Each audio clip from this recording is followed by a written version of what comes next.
دیکھیے، ایک جملہ آپ نے سنا ہوگا کہ معاشرہ جو ہے افراد سے بنتا ہے. ٹھیک ہے. اس جملے میں ایک ٹیکنیکل فلا ہے. مطلب یہ جملہ ایک لحاظ سے ٹیکنیکلی کریکٹ ہے لیکن ایک لحاظ سے ٹیکنیکلی انکریکٹ ہے. مطلب اس کو ذرا سمجھنے والی بات ہے.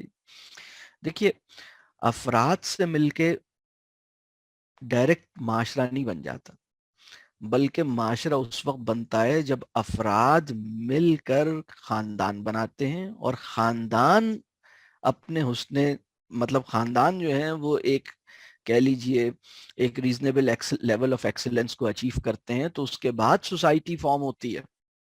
لیکن اگر خاندان نہیں بن سکے، مطلب اگر افراد مل کر خاندان فارم نہیں کر پائیں، تو جو منظر نامہ پیدا ہوتا ہے اس کو سوسائٹی نہیں کہتے.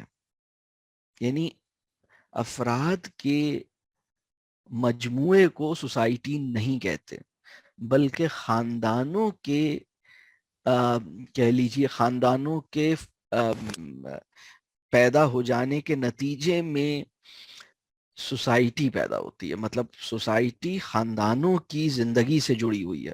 لیکن اگر فیملی ٹوٹتی ہے تو پھر کیا ہوتا ہے؟ پھر مارکیٹ پیدا ہوتی ہے. یعنی افراد کے مجموعے سے مارکیٹ پیدا ہوتی ہے. یعنی اگر فیملی، میں آپ کو بتاؤں، بنیادی طور پر ماڈرن سوسائٹی، جسے ہم ماڈرن سوسائٹی کہتے ہیں، وہ ایکچولی مارکیٹ پلیس ہے. اور وہاں پر مطلب یعنی پھر وہ جو مکان ہے نا، وہ ورکرز ان ہیں. مطلب جیسے کام کرنے والوں نے صبح جانا تھا تو رات میں ان کو ٹھیک طریقے سے کہیں ٹھہرانا تھا نا، تو اس کے لیے ان کو ایک بندوبست کیا گیا کہ وہ مطلب چلے جاتے ہیں اپنے اپنے مکانوں میں، جا کے سو جاتے ہیں اور ناشتہ کر کے دوبارہ اگلے دن تیار ہو کے پھر نکل پڑتے ہیں. تو actually every thing resolves around market and market forces. یعنی اس میں مارکیٹ جو ہے، یہ پوری آبادی جو ہے وہ مارکیٹ سینٹرک ہوتی ہے. یہ پوری آبادی جو ہے وہ، اس کا جو پیوٹ ہے وہ اکنامک اسٹرگل ہوتا ہے. اس کا جو کامن کہہ لیجیے آبجیکٹو ہے وہ اکنامک اسٹرگل ہوتا ہے.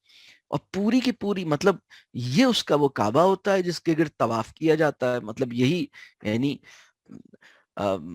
یعنی معاش کے کعبے کے گرد طواف کرنا ہے. مطلب یہ پوری سوسائٹی، مطلب وہ سوسائٹی نہیں ہوتی، پھر وہ مارکیٹ ہوتی ہے.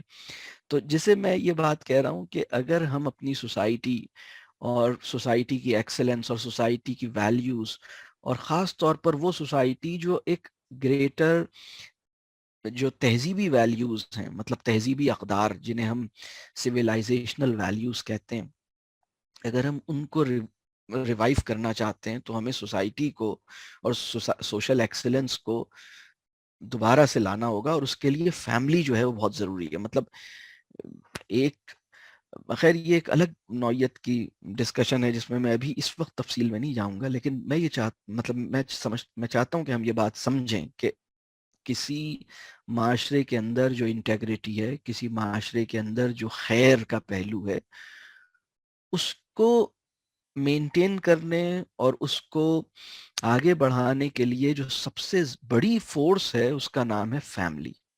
تو اگر فیملی فنکشننگ نہیں ہے، اور فیملی جو ہے وہ یا فنکشنل نہیں ہے، فیملی ڈس فنکشنل ہے، فیملی جو ہے وہ صرف ایک لاجسٹک سپورٹ، مطلب فیملی وہی فنکشنز کے لیے، فیملی انہی پرپسز کے لیے سرو کر رہی ہے. ہم مکان میں انہی پرپسز کے لیے جاتے ہیں جن پرپسز کے لیے گیسٹ ہاؤس یا کسی ہوٹل میں جاتے ہیں. تو پھر یہ سوسائٹی جو ہے یہ کسی بڑے کاز اور بڑے خیر کو ریٹین نہیں کر پائے گی. پھر اس کی جو بھی، اس کے اندر اگر کوئی خیر ہوگی تو مارکیٹ کے ٹرمز پر ہوگی. مطلب لوگ ایک دوسرے کو راستہ اس لیے نہیں دیں گے کہ، مطلب وہ اس لیے دیں گے کہ یہ ایک سسٹم ہے. مطلب یہ ایک اکنامک سسٹم اور اکنامک انٹرسٹ میں ان کے لیے ضروری ہے، ان سب کے اکنامک بینیفٹس میں یہ ضروری ہے کہ ہمیں یہ کرنا ہے. مطلب اصل اس کا جو کاز ہے وہ کوئی بہت بڑا خیر نہیں ہوگا، وہ اکنامک ریزنز ہوں گی جس کی بنیاد پر. اور وہ مارکیٹ کی بھی اپنی کچھ اخلاقیات ہوتی ہیں، وہ منیمم اخلاقیات کا لیول مارکیٹ کا بھی ہوتا ہے، تو وہ اس سطح پر ہوگا. لیکن جو ایک معاشرے کی خوبصورتی ہے اس سے ہم محروم ہو جائیں گے.